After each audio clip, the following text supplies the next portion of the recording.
Hello CBSE students. So இன்றைக்கி physics chapter 1ல் நம்ம இந்த கொஷின் தான் டிஸ்கஸ் பண்ண போகிறோம்.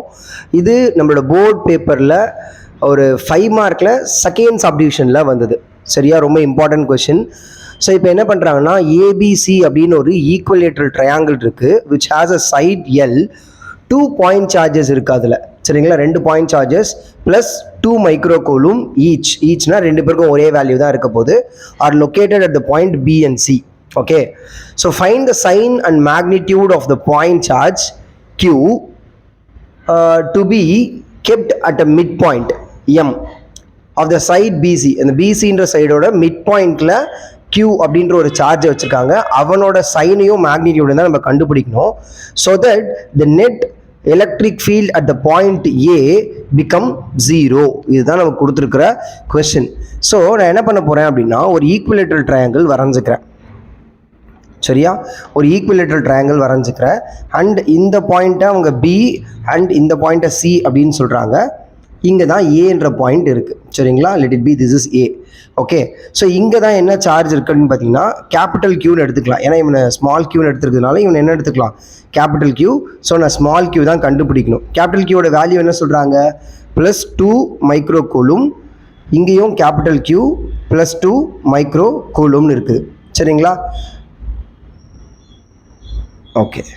சரி, இப்போது இந்த பாயிண்டில் நான் என்ன எலக்ட்ரிக் ஃபீல்டு இருக்குது, so that the net electric field at the point A become 0ன்னு சொல்கிறாங்க. ஸோ இது ஒரு பாசிட்டிவ் சார்ஜ் அண்ட் இதுவும் ஒரு பாசிட்டிவ் சார்ஜ். சரிங்களா, எலக்ட்ரிக் ஃபீல்டை பொறுத்த வரைக்கும் ஒரு பாசிட்டிவ் சார்ஜோட எலக்ட்ரிக் ஃபீல்டாக இருக்கட்டும் இல்லை எலக்ட்ரிக் ஃபீல்டு லைன்ஸாக இருக்கட்டும், ஆல்வேஸ் ரேடியலி அவுட்வர்ட் இன் டைரக்ஷனாக இருக்கும். ஸோ அப்போ இந்த பின்ற பாயிண்டில் இருக்கக்கூடிய இந்த சார்ஜோட எலக்ட்ரிக் ஃபீல்டு எப்படி இருக்கும்னா ரேடியலி அவுட்வர்ட்.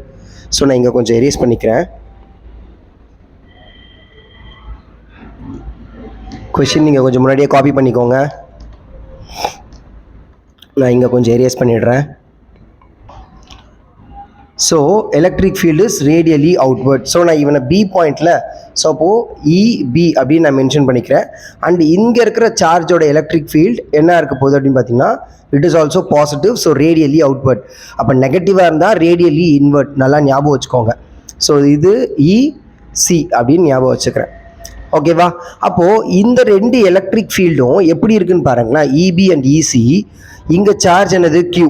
ஓகேவா, இங்கேயும் சார்ஜ் கியூ, ரெண்டுமே சேம் சார்ஜை வச்சுருக்கு. அண்ட் டிஸ்டன்ஸ் என்னது, சைடு வந்து லென்த் வந்து என்னன்னு சொல்கிறாங்க, எல்லுன்னு சொல்கிறாங்கல்ல. அப்போ 2 பேரோட சார்ஜும் ஈக்குவலாக இருக்குது, டிஸ்டன்ஸும் ஈக்குவலாக இருக்குது. அந்த பாயிண்டில் டிஸ்டன்ஸும் ஈக்குவலாக இருக்குது. அப்படின்னா நம்ம என்ன பண்ணலான்னா, EC will be equal to EB which is equal to E. அதாவது 2 சார்ஜும் ப்ரொடியூஸ் பண்ணுற எலக்ட்ரிக் ஃபீல்டு சேம் அப்படின்னு நம்ம எடுத்துக்கலாம். ஈக்குவல் எலக்ட்ரிக் ஃபீல்டு தான். அப்போது இவங்களோட ரிசல்ட் எங்கே இருக்கும் அப்படின்னு பார்த்தீங்கன்னா, இந்த மிட் பாயிண்டில் இருக்கும். இந்த மிட் பாயிண்டில் இப்படி இருக்கும். ஸோ நான் இதை இஏ அப்படின்னு நான் மென்ஷன் பண்ணிக்கிறேன். சரியா, இஏ அப்படின்னு மென்ஷன் பண்ணுறேன். அண்டு கொஷின் படி இந்த மிட் பாயிண்டில் எம் இருக்குல்ல, அது இங்கே இருக்குது.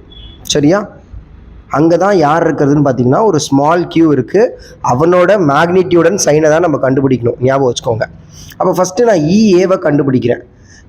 எலக்ட்ரிக் ஃபீல்டுக்கு ஃபார்முலா நமக்கு தெரியும்ல, என்ன formula, E is equal to, so நான் இங்கே எழுதுகிறேன். So E is equal to KQ by R square. இது ஜென்ரல் ஃபார்முலா. ஓகேவா, சரி. இப்போ இந்த ரிசல்ட்டை நான் எழுதுகிறேன் அப்படின்னா root of EA square, sorry EC square plus EB ஸ்கொயர்னு எழுதுவோம். ஆனால் ரெண்டுமே ஈன்றதுனால நான் என்ன பண்ணிக்கிறேன், E square plus E square 2EE cos, இங்கே என்ன ஆங்கிள் இருக்குது, ஈக்குவலேட்ரல் ட்ரையாங்கிள் தானே. So it will be 60 degree. So cos 60 degree.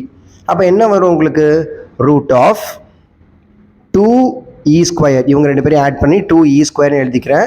Plus இவங்களை E into E 2E square dot 1/2. Cos 60 is 1/2. So 2 cancel பண்ணிட்டேன் அப்படின்னா EA will be root of, இப்போ நம்ம add பண்ணிக்கலாம், 2E square plus E square will be 3E square, which can be taken as what, E root 3 அப்படின்னு எழுதிக்கலாம். இந்த E வேல்யூவை எப்படி எழுதிக்கலாம் இந்த ஃபார்முலா படி அப்படின்னா, EA which is equal to K, charge என்னது கேபிட்டல் கியூ இல்லையா, capital Q divided by distance என்னது, எனி ஒன் எலக்ட்ரிக் ஃபீல்டு தான் எடுக்க போகிறோம். அப்போ ஏதாச்சும் ஒன்றுத்துக்கு எடுத்துக்கோங்க. ஸோ லென்த் என்னது எல் ஸ்கொயர் ரூட் 3.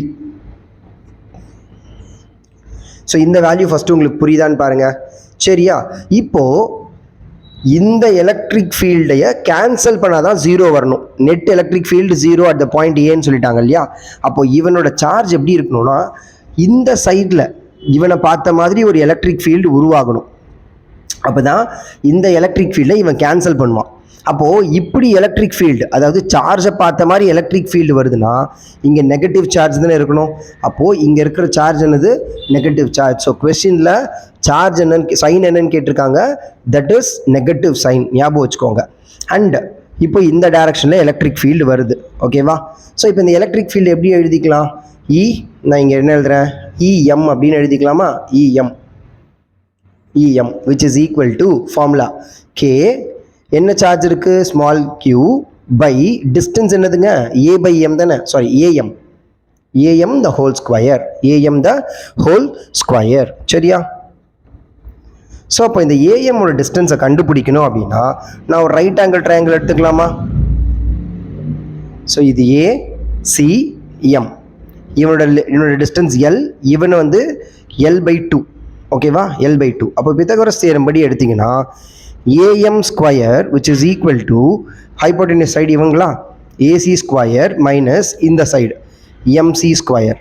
ஸோ பண்ணும்போது what you get L square minus L square by 4, அதாவது L/2வை நான் ஹோல் ஸ்கொயர் பண்ணேன்னா L square by 4. So simplify பண்ணும்போது 3L ஸ்கொயர் பை 4. இது யாரோட வேல்யூ? ஏஎம் ஸ்கொயரோட வேல்யூ. அப்போ ஆஸ் இட் இஸ் அப்படியே உனக்கு கொண்டு போய் இங்கே போட்டுக்கலாம். போட்டால் K Q divided by 3L square divided by 4 இல்லையா? இந்த 4 மேலே கொண்டு போயிடலாமா? இங்கே 4 போட்டுக்கிறேன். ஸோ இது என்னோட ஃபஸ்ட் ஈக்குவேஷன், இது என்னோட செகண்ட் ஈக்குவேஷன். சரிங்களா? கொஸ்டினில் என்ன சொல்கிறாங்க திருப்பி, the net electric field at the point E is going to be 0 அப்படின்னா இவங்க ரெண்டு பேரும் எப்படி இருக்கணும், ஃபர்ஸ்ட் ஈக்குவேஷனும் செகண்ட் ஈக்குவேஷனும் ஈக்குவலாக இருக்கணும். அப்போ ஈக்குவேட் பண்ணிக்கிறேன், இந்த டயக்ராம் அழிச்சிடலாம்.